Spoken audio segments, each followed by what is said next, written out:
Hello and welcome. I'm Thomas Porteous and you're watching the World Report on NewsX World. Let's take a look at some of the top headlines of this hour. Media tycoon Jimmy Lai is sentenced to 20 years in prison after being convicted of colluding with foreign forces and publishing seditious material. The verdict ends Hong Kong's largest national security case and fuels global concern over Beijing's curbs on the city's freedoms. China says the sentence for Jimmy Lai is legitimate and lawful, insisting the case upholds the rule of law. The European Union, the UN and press freedom groups condemn the ruling, calling for Lai's immediate release and warning it undermines press freedom in Hong Kong. UK Prime Minister Keir Starmer's Communications Director Tim Allen resigns amid turmoil in his top team. The exit follows the Chief of Staff's quit over controversy surrounding a UK ambassador in piling pressure on Starmer's leadership. Iran's supreme leader, the Ayatollah Ali Khamenei, calls on Iranians to show resolve ahead of the anniversary of the 1979 Islamic Revolution. He says national strength lies in the will of the people, urging unity against foreign pressure. The Prince and Princess of Wales say they are deeply concerned by newly released documents linked to Jeffrey Epstein. Kensington Palace says their focus remains on the victims as renewed scrutiny falls on figures tied to the late financier. Japan's Prime Minister Sanae Takaichi says the country will steadfastly protect its territorial waters and airspace. Speaking after a landslide election win, she pledges to strengthen defences and stresses self-reliance in national security. Russian drones and missiles strike cities across Ukraine, killing at least 4 people, according to regional officials. Ukraine says it shoots down over 100 drones amid ongoing war and parallel diplomatic talks.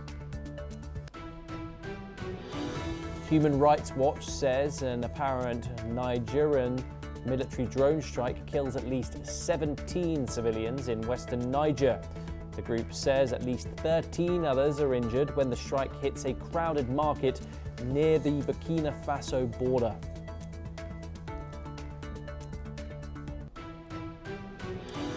Those are the headlines for the hour, but we start in the United Kingdom. And Keir Starmer's Director of Communications, Tim Allen, has resigned after just 5 months in the role. His resignation follows that of the Prime Minister's Chief of Staff, Morgan McSweeney, who stepped down a day earlier. In a brief statement, Allen explained his decision, saying he wanted to allow a new number 10 team to be built and wished the Prime Minister and his team every success. This comes amid an ongoing controversy over the appointment of Peter Mandelson as the UK's ambassador to Washington, despite his close ties to the convicted child sex offender Jeffrey Epstein. The row has led to increasing scrutiny of Starmer's leadership as tensions rise within his party. Mark Sutherland joins us now to discuss the ongoing turmoil in the Starmer government. He's a geopolitical commentator. He joins us live from London. Mark, thank you very much for joining us. All these revelations from the newly released Epstein files continue to rupture the Starmer government. Of course, that scandal central, the Peter Mandelson appointment as the ambassador to the United States. Tell us about the events that led up to this and why Starmer is facing so much scrutiny for the appointment. Thomas, good to be with you. The Labour grandees, in my humble opinion, are on the ropes. Tim Allen stepping down is rather interesting because he was an advisor to Tony Blair from 1992 to 1998. Tony Blair then won the election in 1997. With all of the big Epstein 3 million plus files that are dropped. In regard to the Mandelson case, what people need to hold on to and watch is and his relationship with the notorious paedophile who had a conviction, and all the awful things that were done on the young girls under his actions, and relationships that people had with them are just beyond it to me, and deeply and profoundly questionable.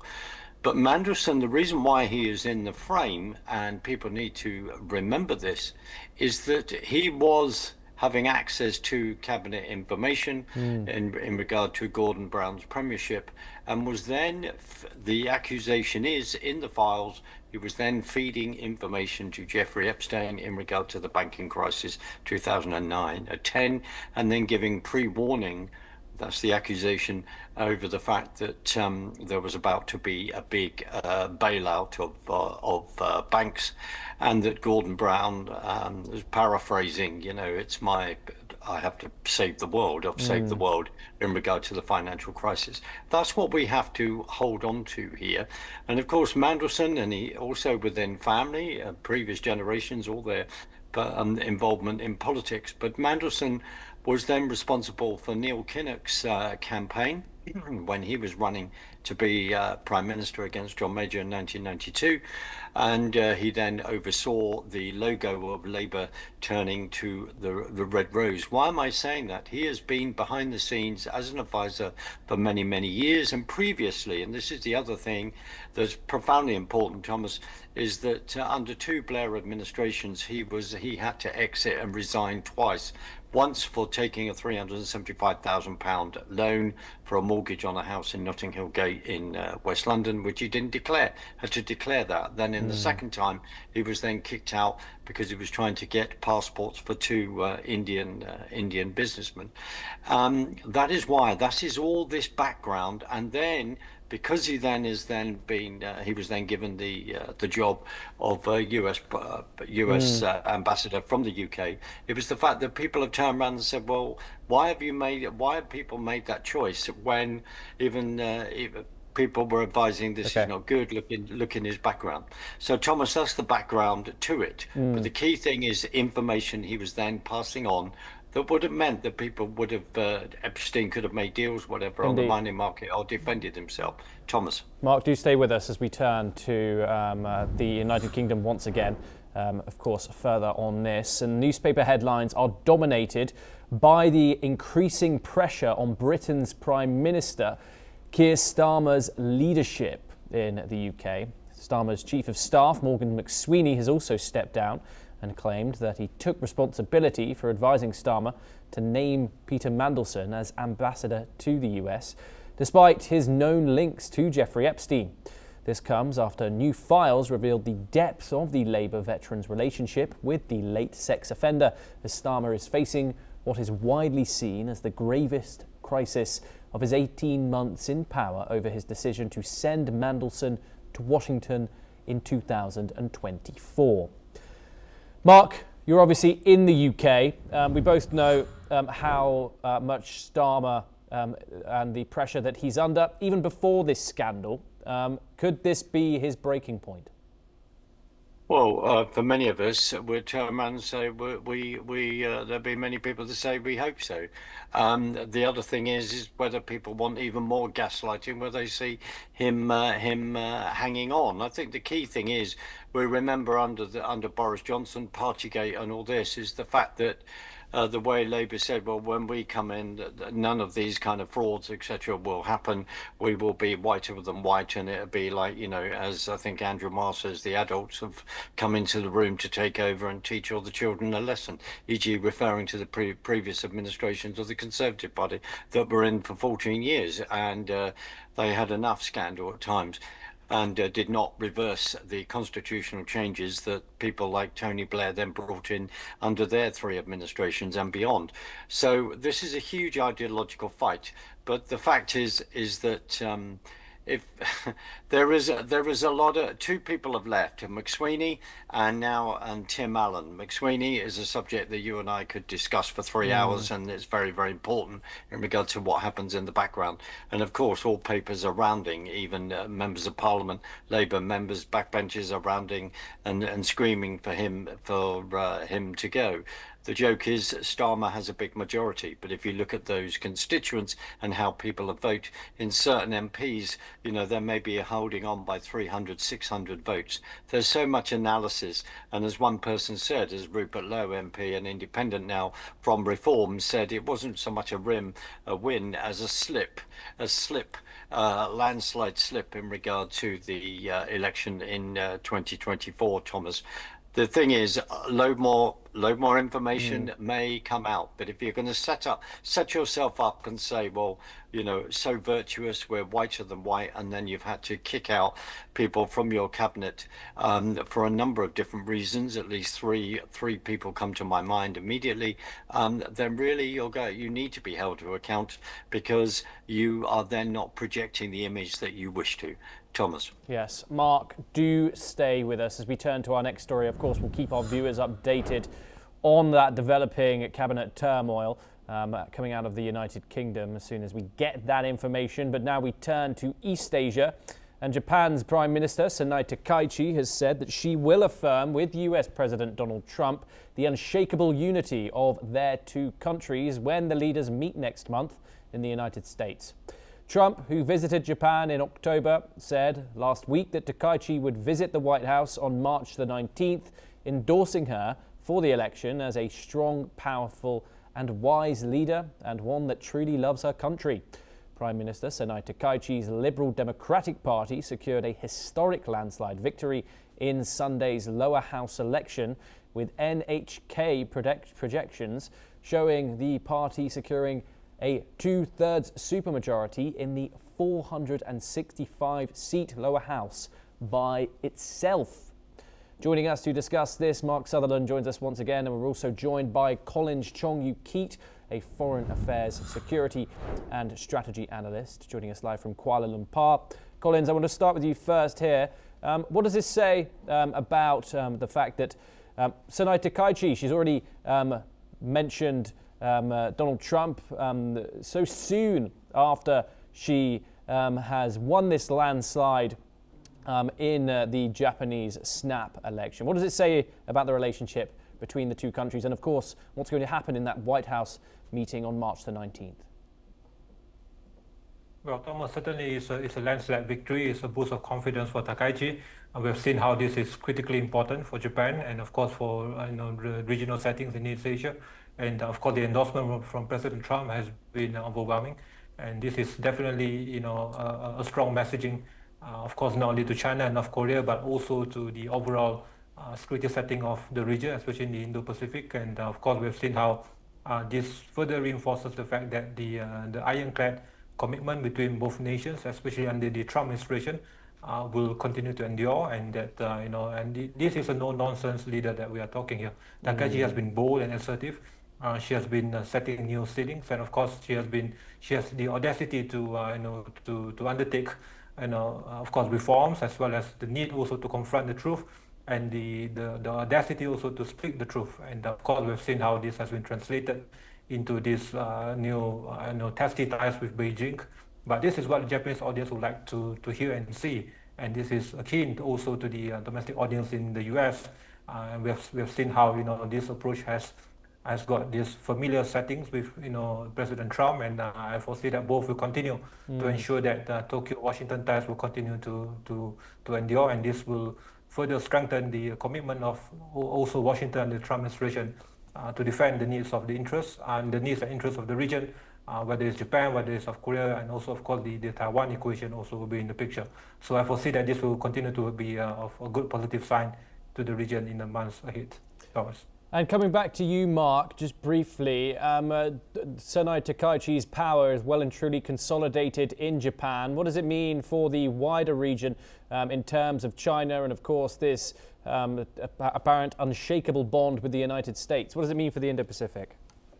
As Collins has said, I completely agree with you, and wonderful analysis and wonderful guess. But the key as well as this is also the absolute outright win.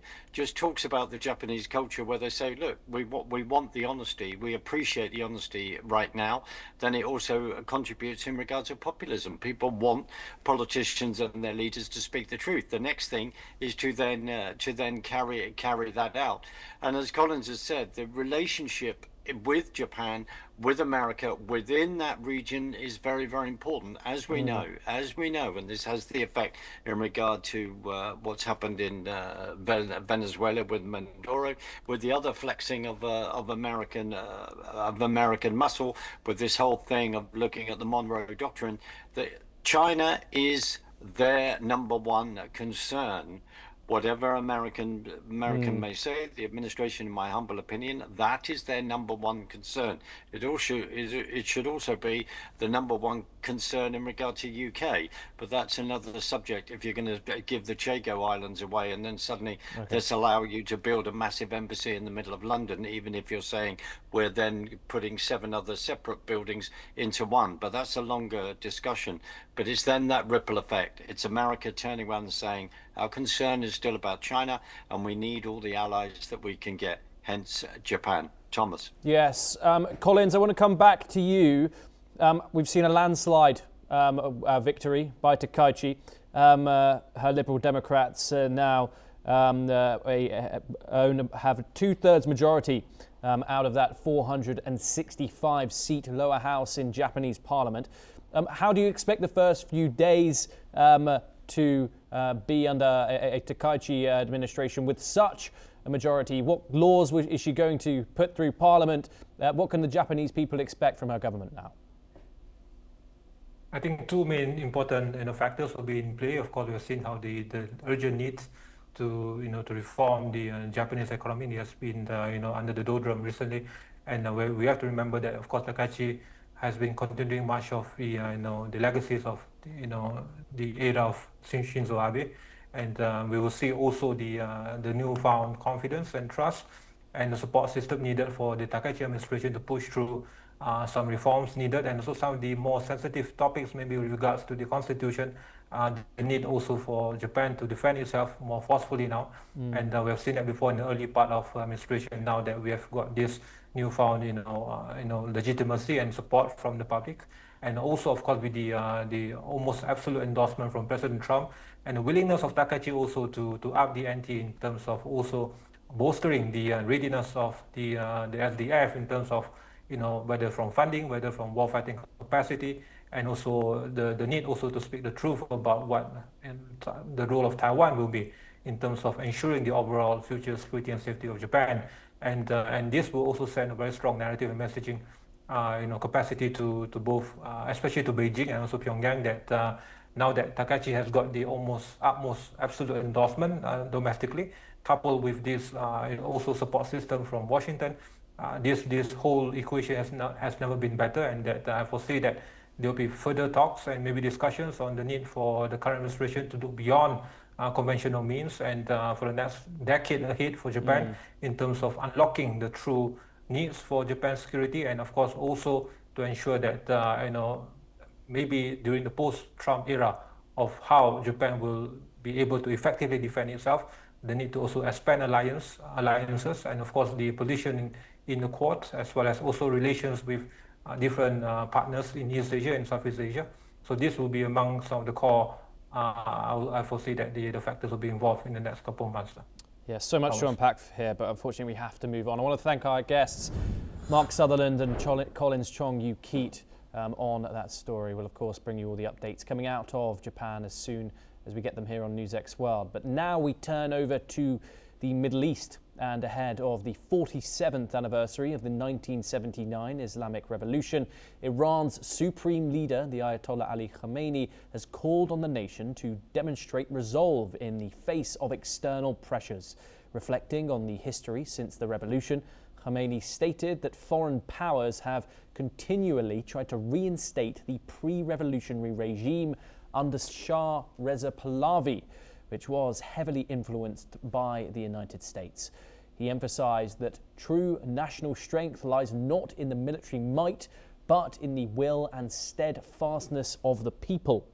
Khamenei urged Iranians to reaffirm this strength and frustrate foreign adversaries. Joining us to discuss the ongoing situation in Iran is Dr. Andrew Latham, a professor of international relations and political theory, joining us live from Macalester College in Minneapolis. Thank you very much for joining us, Andrew. Great pleasure to talk to you as always. This messaging from the Ayatollah Khamenei, of course, this revolution happened in 1979 as well, parallel to those protests, which of course were mainly youth-led. Is this effective messaging from the supreme leader? Well, the answer to that very much depends on, pardon me, the target audience. Part of the target audience, of course, is the United States, both in terms of signaling deterrence. We're rallying around the flag. This is not going to be a military pushover. You and your friends in Israel need to take notice. But also at the negotiating table, which the two parties are likely to sit down at pretty soon. We're not a rollover. We're not a pushover, rather. We're not going to roll over simply because you demand X or Y or Z. That's not going to happen. If the external audience is Jerusalem and Washington, then this is predictable and obvious, I think. More interesting, though, is, as you put your finger on it, the domestic audience rallying around the flag on this very important anniversary at this very important time, given what's been going on in the streets of Iran recently. I think this signals that the regime is, in fact, a little anxious about its domestic stability and its grip on domestic power. So yeah, two different audiences, two different signals, and signals in different registers. One, we are strong, we are defiant, we are going to be a formidable negotiator. And the other is, gee, we're kind of concerned about our ability to rally our people in the face of what we perceive to be external and internal hostility. Okay, Andrew, do stay with us as we turn to our next story and we stay in diplomacy. The Kremlin has not yet received a response to its proposal regarding the allocation of Russian President Vladimir Putin's frozen assets in the United States. The Kremlin spokesperson Dmitry Peskov confirmed that discussions are ongoing with the Russian Ministry of Foreign Affairs, collaborating with allies and partners on the issue. The proposal involves directing part of the assets to a Board of Peace, an initiative created by US President Donald Trump to address the root causes of the Middle East conflict. The Russian Foreign Minister Sergei Lavrov also emphasized that the board should include Israel's participation in discussions about a two-state solution. Andrew Latham joins us once again. Some interesting statements coming out of the Kremlin there, Andrew. Of course, we have seen a peculiar proposal of using the frozen Russian assets to reconstruct Gaza. The Kremlin has floated that. And of course, a possible reintroduction of Putin back into the international stage after Donald Trump sent him an invitation to join the Board of Peace. What do you make of the Kremlin statements here? Well, I think on the one hand, it's about diverting attention from the war in Ukraine. The last thing that the Kremlin really wants to see is those funds being directed towards rearming or reconstructing Ukraine. That's, I think, a red line for them. But to the extent that they're conceding that this is going to happen, those funds are going to be not just sequestered, but actually appropriated and deployed somewhere. They'd rather it be in some place like the Middle East, especially if, and this is the second move, they can reframe this as being about root causes and not simply about proximate causes, what actually triggered the conflict in the first place. This has been their narrative with respect to Ukraine all along. Structural threats posed by the expansion of NATO, etc. And in the Middle East, it's about structural threats to peace and stability posed by an aggressive Israel, by a lack of a Palestinian state, by American presence, diplomatic and military in the region. And so to the extent that this can be used to reframe both the Ukraine conflict and also the Middle East conflict, in terms of root causes. And of course, from a Russian perspective, the root causes always are framed in ways that favor the Russians, that make them look innocent in all of this. And of course, if another advantage of all of this is that Putin can be restored to some kind of normalcy on the world stage, some kind of respectability on the world stage, then that's a win as well. So it looks like a rather crafty diplomatic move on the part of the Kremlin. Remains to be seen if they can follow through and if in fact any of this pays dividends. Indeed. Dr. Andrew Latham, thank you so much for taking the time in joining us. It's always a great pleasure to get your input on these issues. We finish now with some news from the United States, and the US President J.D. Vance is heading to Armenia and Azerbaijan this week to push a peace deal organized by Washington. His visit comes after an agreement signed last year between Armenia and Azerbaijan. J.D. Vance is focusing on advancing the Trump route for international peace and prosperity, otherwise known as TRIP, a corridor that connects Armenia and Azerbaijan's Nakhchivan enclave and Turkey. Officials say that this route aims to bypass Russia and Iran, offering new energy and trade pathways. Vice President Vance will meet Armenia's Prime Minister Pashinyan before visiting Azerbaijan later in the week. We'll continue to cover that as soon as we get the information. But that's all that we have time for this hour. Keep watching NewsX World for more international news updates.